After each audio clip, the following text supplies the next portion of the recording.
Good morning students. आज का हमारा टॉपिक है दरख्वास्त।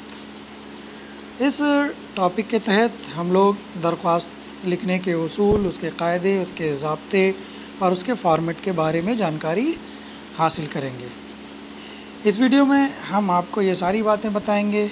इम्तहान में अगर हमें दरख्वास्त में पूरे नंबर हासिल करने हैं तो इसके लिए हमें दरख्वास्त लिखने का सही फॉर्मेट और उसके उसूल और क़ायदे का इल्म होना बहुत ज़रूरी है। तो आइए हम लोग शुरू करते हैं। क्या सबसे पहले कॉपी के दोनों जानिब हम हाशिया खींच देंगे, यानी कि खाली जगह छोड़ देंगे दोनों साइड में। उसके बाद हम लिखना शुरू करेंगे। सबसे पहले बखिदमत, जिसकी खिदमत में अर्जी देनी है, दरख्वास्त पेश करना है, बखिदमत। उसके सामने उस ऑफ़िसर के ओहदे का नाम लिखेंगे जिसके सामने ये अर्जी जानी है। एक बात याद रखना है हम लोगों को कि दरख्वास्त हमेशा ओहदे के नाम से लिखी जाती है, किसी शख्स या इंसान के नाम से नहीं लिखी जाती। तो हम बखिदमत प्रिंसिपल साहब, हमने यहाँ लिख दिया प्रिंसिपल साहब। क्यों? क्योंकि हमारा इसमें मौजू है फ़ीस मुआफ़ी के सिलसिले में।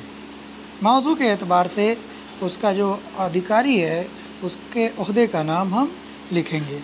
तो बखिदमत प्रिंसिपल साहब, ऑब्लिक लगा के हमने यहाँ लिख दिया प्रिंसिपल साहिबा।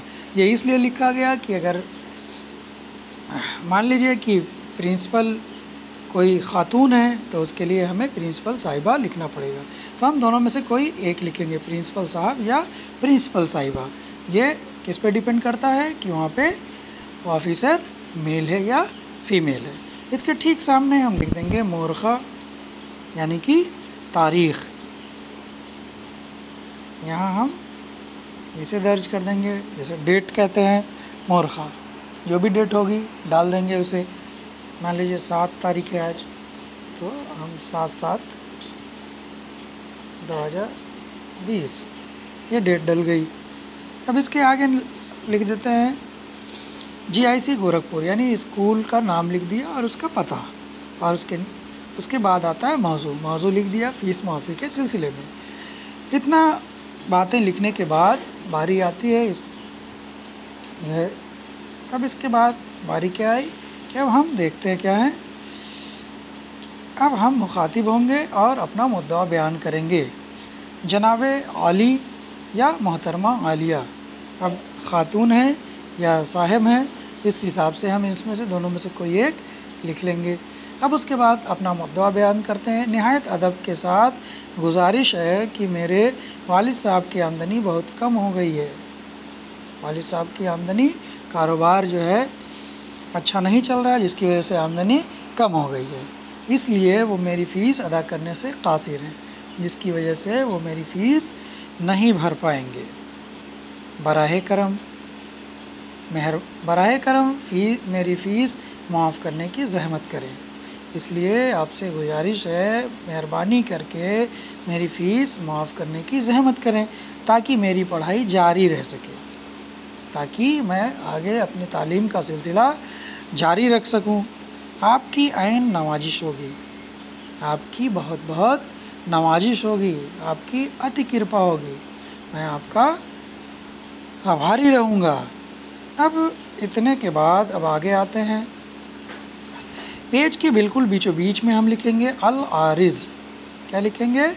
अल आरिज़, यानी अर्ज़ी देने वाला, अर्ज़ करता, यानी कौन ये अर्ज़ी पेश कर रहा है। नीचे आएंगे आपका ताबेदार, यानी आपका फर्मा बरदार। ताबेदार के साथ यहाँ फर्मा बरदार भी लिख सकते हैं, फर्मा बरदार, ठीक है, दोनों में से कोई एक लिख सकते हैं, ताबेदार या फर्मा बरदार, आज्ञाकारी। नीचे उसके आएंगे, नाम लिखेंगे अपना, जैसे यहाँ लिखा अब्दुल करीम। उसके बाद जमात यानी दर्जा, क्लास, ठीक। तो बिल्कुल इसी एक सीध में सब होगा, रोल नंबर।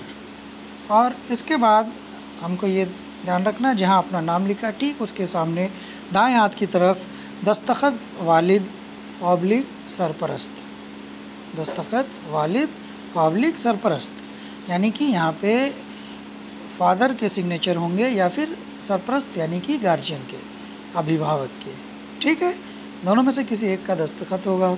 कोई भी साइन होगा यहाँ, सपोज दैट, ठीक, और उसके नीचे तारीख दर्ज होगी। ठीक है बच्चों, तो ये था आपका दरख्वास्त लिखने का पूरा तरीक़ा। इस तरह से आप दरख्वास्त लिखेंगे जिससे आपको पूरा नंबर हासिल हो सके। ओके, एक बार आप देख लीजिए, पूरी दरख्वास्त आपके सामने है, कैसे उसका फॉर्मेट है, कैसे लिखी गई है ये, ठीक है।